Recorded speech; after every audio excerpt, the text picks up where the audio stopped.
د فلم په شروعات کې موږ یو سړی ګورو چې په ځنګل کې منډې وهي او لاغې په لاس کې ټوپک هم وي خو لږ مخکې یو بل کس دې باندې شاته نه راشي او دا ونیسي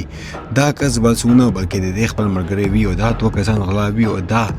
ځنګل ته غلا ته راغلي وي خو دې پیره دا په ځنګل کې غټو مارانو پسې ګرځي چې دغه ماران ونیسي او هغه وچي او لاغې سرمنه په مارکیټ کې خرڅ کړي خو دغه مرتبه دا کس دا کار کولو نه ډېر زیات یېرېږي او خپل ملګري ته وایي چې دا کار نه کوم او ما پرېږده خو د دې ملګری دې پسې شوی وي او بیا داسې محسوسه کېږي چې زما شاته څوک را روان وي او په هر چل کې دا په یو دلدل کې ونښلېږي او د دې خپې په خټو کې ولاړې وي کوم ځای کې چې یو ډانچه پرته وي او داسې ظاهرېږي چې الریډي په دغه دلدل کې یو کس نښتی و او مړ شوی دی دا کس ډېر زیات ویریږي او هغې نه پس په فلم کې موږ ګورو چې کوینګ سینډ لیکل شوی وي سین شفت کېږي او موږ په یو ګاډي کې ښځو خاوند ګورو د دغه سړي نوم جوز وي او داسې معلومېږي چې دوی یو بل نه خوشحاله په زندګۍ کې بلکل هم نه وي هوټل ته چې کله دوی رورسېږي نو دوی یو کس سره ملاقات وشي چې دا جوش ملګری وي او هغې دا دواړه هلته کې راغوښتي وي کله چې دوی ریسپشن ته راشي د یو ځل بیا خپلوکۍ په جنګ باندې شي ولې چې دغه جنۍ غواړي چې دغه شپه دوی نن بېلې کمره کې تېره کړي او نه غواړي چې په یوه کمره کې شپه راولي هغه ځکه چې جوش یو بلې ښځې سره تعلق جوړ کړی وي او هغه ډېر زیات شراب هم څښي خو دا جنۍ ورته ووایي چې موږ یو بله موقع یو بل ته ورکړو او وغواړو چې یو ځل بیا ښه ملګري شو بل سهار چې کله دوی ناشته کوي نو جوش ملګری راغلی وي او هغه دې ته له هغه دلیل باره کې ځای وښیي چې هغه ډېر یو ښه ځای دی او له چکر دپاره ساز دی بل سهار موږ ګورو چې صوفیا ځان تیار کړی وي او هغه ځای ته روان وي خو جوش ورسره تیار نه وي او هغه ورته وایي چې زما ملګري ته یو ضروري کار پیښ شو ځکه خو به موږ اوس نه بلکې 2 ورځې پس به هلته کې لاړ شو خو صوفیا غواړي چې په هر صورت باندې نن هغه ځای ته لاړ شي او له هغه ځنګل نظارې والي او خوند واخلي صوفیا ورته وایي چې ځان تیار کړه او موږ ځو بیا دوی دواړه لاندې راشي او هغه هوټل منیجر ته دغه نقشه ښیي او د دغه لوکیشن باره کې معلومات اخلي خو دا منیجر دې دواړو ته وایي چې دغه ځای ته خو بلکل هم لاړ نه شئ او د دې په ځای یو بل ښه غوندګي ځای به در وښیم هلته کې لاړ شئ ولې چې دغه ځای باره کې ډېر مشهور دی چې هلته کې یو خطرناک طاقت دی چې هلته کې اوسېږي او دغه ځای کې خو یو دلدل دی ماران دي لړمانان دي او ډېر زیات ګندګیري ده دا اصل کې هغه ځای ورښیي کوم چې موږ د فلم په شروعات کې کتلی و او که بیا هم تاسو غواړئ چې هلته کې لاړ شو بیا یوه بله لاره ده چې هغه لږه اوږده ده خو په هغې باندې لاړ شي دې دواړه بیا وغواړي او دې سړي نه هغه نقشه ترلاسه کړي او روان شي په دغه هوټل کې یو بل غل هم ناست وي او دا دلته کې معلومات اخلي چې کوم خلک دغه هوټل ته راځي او هغه ځنګل ته ځي چې په چکر باندې چې دوی هلته کې لاړ شي او دا یې لوټ کړي جوش او صوفیا په ګاډي کې کینی او بیا هغه ځای ته وروځي او دا غله هم ورپسې شاته ور روان وي دې دواړه په لاره کې ودرېږي او په ښایسته ځایونو کې تصویران اخلي دې دواړه هلته کې ګاډی ودري او پیدل مخکې حرکت شروع کړي خو کله چې دغه جنۍ مخکې لاړه شي دا ستړې شي او هلته کې د میلې لپاره په یو ځای کیني خو اچانکه موسم هم خراب شي او بر نه ډېر تیز باران راشي جوش یې ته وایي چې راځه واپس په هوټل ته لاړ شو خو دغه جنۍ اوس هم ضد کوي ورته وایي نه چې زه دومره راغلی یم نو زه به هغه ځنګل ته ضرور ځم او هلته کې به نظارې ګورم جوش ورته وایي چې ګوره ضد مه کوه او که به موږ باندې تیز باران راغی نو په دغه ځنګل کې به ګیر شو خو دې لپاره راځه چې واپس لاړ شو دغه جنۍ د دې خبره ومني او واپس دوی ګاډي ته روان شي خو کله چې دوی ګاډي ته راشي دوی هلته کې ځان پټ کړي ولې چې هغه غل ګاډي سره ولاړ وي او هغه د هغه ګاډي شیشه ماتوي او بار نه سر وکاږي خو جوش چې کله ورسي د هغه باندې تمانچه ونیسي دا غل ورته وایي چې څه شی تاسو سره دي مال یې راکړئ او په دې ګاډي کې چې سامان دی هغه هم راکړئ دا دې تپوس کوي چې هغه جنۍ څه شوه کومه چې تا سره راغلې وه جوش دې ته دغه خبره یو دروغ هم وکړي ورته وایي چې هغه جنۍ خو ما سره نشته او هغه خو واپس خپل کور ته تللې ده خو دلته کې دا غل د دې خبره نه مني او دې ته دمکینې ورکوي او وښیي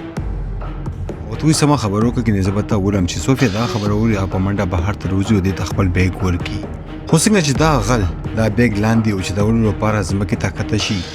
جوزف یو لرګي یو شی راولي او په دې معنی په سر غوځار وکړي او بیا د دې دواړه هلته کې منډې کې خو دغه غل هم راپاڅېږي او دې باندې ډزې کوي او دې پسې شاته منډې وښي دې دواړه ته مخکې په ځنګل کې روان وي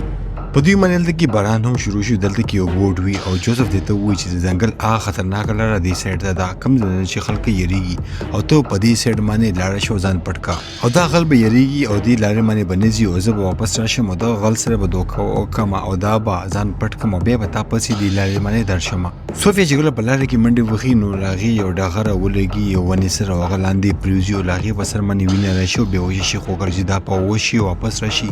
دا اخوا دې خوا ګوري او نه معلومېږي معلومیږي چې څه وکړم. دې نه اوس خپله لاره غلطه شوې وي چې زه په کومه لاره راغلی یم او په کومه لاره باندې به اوس مخکې حرکت کوم. په یو سایډ باندې روان شي دلته کې د یخ په وښویږي او دا لاندې په یو دلدل کې ننوځي. دغه دلدل ډېر زیات غټ وي او دا دلدل نه بهر ته نشي راوتی او دا دلدل کې ډېرې زیاتې چغې هم وښي. لږ ساعت پس جوش هم دلته کې راشي او هغه دې ته خپل لاس ورکوي، خو د دې لاس دې نه ډېر زیات لرې وي او هغه بل لاس یې لاندې په دلدل کې نښتی وي. صوفیا ډېر کوشش کوي چې دغه لاس د دلدل نه بهر ته راوکاږي او خپل ځان هم د دغه دلدل نه بهر ته راوکاږي، خو د دې هېڅ هم فایده نه کېږي. جوش دې ته وایي چې ته دا څه کې څومره چې ته ځان په دغه دلدل کې راکاږې نو ته به نور هم لاندې ځي او لږ ځان ریلیکس کا.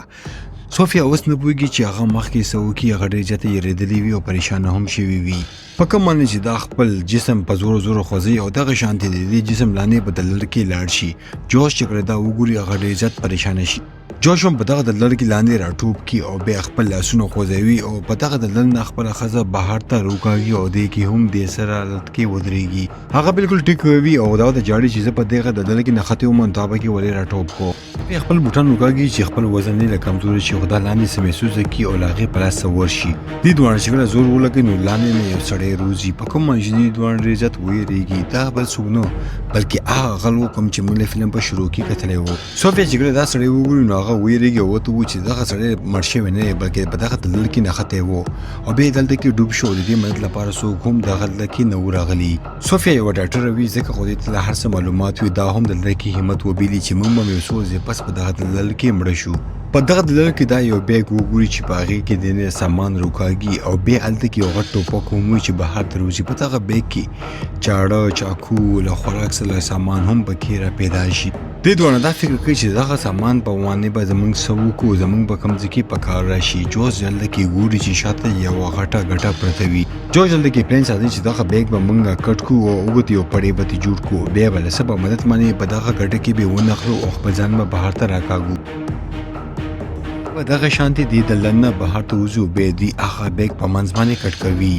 دلته کې موږ میږیان ګورو چې هلته کې ناست وي او هغه ډېر خطرناک وي او دغه خبرې نه دوی دواړه انجانوي. د جوش ملګري چې په هوټل کې ناست وي د دې په انتظار منوي دا هغه غل وګوري او ورسره د دې بیګ هم وګوري. دا رامنډه کړي او هغې نه تپوس وکړي چې زما هغه دوه ملګري څه شو، دا هغه بیګ تا سره څنګه راغو. خو دا سړی د جواب ورنه کړي ورته لاړ شي، خو د دې سړی ورپسې ورمنډه کړي او دوی دواړه په خپلو کې په جګړه شي. په دغه دوران کې موږ هلته کې پولیس هم وګورو چې راشي او دا سړی هلته کې ګرفتار کړي. بل خوا ته هغه ښځو خاوند په دلدل کې هغه بیګ کټ کوي او هغې نه یو غټ غونډه کې رسۍ جوړوي. صوفیا دغه پړی راخلي او هغه کاڼي ته یې بار بار وړلي، خو په دې کې دا بار بار ناکامه کېږي. خو دغه رسۍ اوس هم 2-3 فوټه واړه وي او بیا جوزف دې ته وایي چې صبر وکړه، زه خپل جیکټ کټ کوم او هغې سره به یې ولګوي او دغه شانتې به دغه رسۍ پوره شي. صوفیا ورته وایي چې ته خپل جیکټ وکاږي نو دغه شانتې به هم زه خپل جیکټ وکاږم او موږ دواړه به د یخنۍ نه مړه شو. دلته کې یو بله خطر راشي چې یو غټ اناکونډا مار راشي او هغه بالکل جوش شاته را روان وي او دغه دلدل طرف ته وي. دلته کې یو انډه پرته وي او هغې پسې را روان وي. جوش هم په خپله ډېر زیات یېرېدلی وي، خو هغه بیا هم خپلې ښځې ته حوصله ورکوي چې مه یېرېږه او ته چې څنګه دغه مار زموږ نږدې راغو نو دغه ټوپک باندې به پې ډز وکړي او هغه به مړ کړي. او بیا صوفیا له هغې په انتظار باندې ناسته وي. څنګه چې دا جوزف نږدې راشي په دې باندې چاق ولګوي او صوفیا بیا تمانچه راواخلي او په دې باندې ډز وکړي او دغه مار دلته کې زخمي شي او هغه وتښتېږي. جوزف دې ته وایي چې دغه مار زه وچیچلم او لکه ساعت پس به زه دلته کې مړ شم. خو صوفیا دې ته وایي چې دغه رنګې سوچ مه کوه او هېڅ به هم نه کېږي، ته به ښه شي او موږ به دلته نه بهر ته وځو. بل خوا ته د جوش ملګري هغه غلي رانیولي وي او هغې نه پوچھتاچ کوي چې زما ملګري چېرته کې دي او ته موږ ته حل ووایه، زه به تا له قیمتي ګړۍ او انعام هم درکړم. او ورته وایي چې زه به پولیس ته هم ستا باره کې حل ونه وایم. بیا دغه کس چې کله په لالچ کې راشي او له ګړۍ باره کې سوچ وکړي نو هغه ورته کیسه وکړي چې هغې ځنګل ته تللي دي او هغه خطرناکې لارې باندې ورغلي دي. دغه جنۍ یو دوربین اخلي او په هغې کې هغه مار ګوري چې نږدې پروت دی او هغه زخمي دی. صوفیا دا په سمه نیولي چې دغه مار دې پسې راشي، خو لږ ساعت پس دا مار یو ځل بیا دې پسې راشي، خو دا مار اوس صوفیا پسې شاته را روان وي. خو دا اوس شاته تاویدی هم نشي چې په دغه مار باندې ډز وکړي. دا بیا یو چاړه راوالي او هغه صفا کړي او په هغې کې شاته نه دغه مار ګوري او دا بیا په هغه مار باندې ډزې کوي، خو بدقسمتۍ سره هغه مار بچ کېږي او هغه نه لګېږي او په دغه ټوپک کې آخري ګولۍ وي چې هغه هم ختمه شي او بیا دا مار دوی پسې لاندې د دلتر او کوشي او یو چک د دې جنۍ په لاس باندې ولګوي. دغه جنۍ ډېره زیاته ویریږي او دغه زهر د کې ننوځي. بیا دغه مار راشي او دې جنۍ نه تاویږي. صوفیا دغه مار د مخ نه ونیسي خو په دغه دوران کې جوزف په وش کې راشي او هغه چاکو راوالي او دغه مار په مخ کې ورومنډي او دغه شانتي دا مار دوی دلته کې ختم کی او یو ځل بیا جوزف دلته کې بیهوش شي دغه جنې غواړي چې دغه مار وتړي او هغه رسۍ سره او بیا دغه رسۍ بهر ته هغه کاڼي ته ولړکی خیر ځل چې ګره دغه رسۍ بهر ته ولي نو په هغه کاڼي کې ونخليږي او صوفیا ډېر زورونه کوي او اخر کار دغه د لنه بهر ته روزي بهر چې راشي دا ډېر زیاته خوشاله وي او بیا واپس راځي او جوزف ته وایي چې لاس راکړه چې زه تا بهر ته وکاږم خو دغه بیچاره خو اوس بېهوشه وي او هغه بېدمه وي او هغه په ځان باندې نه وي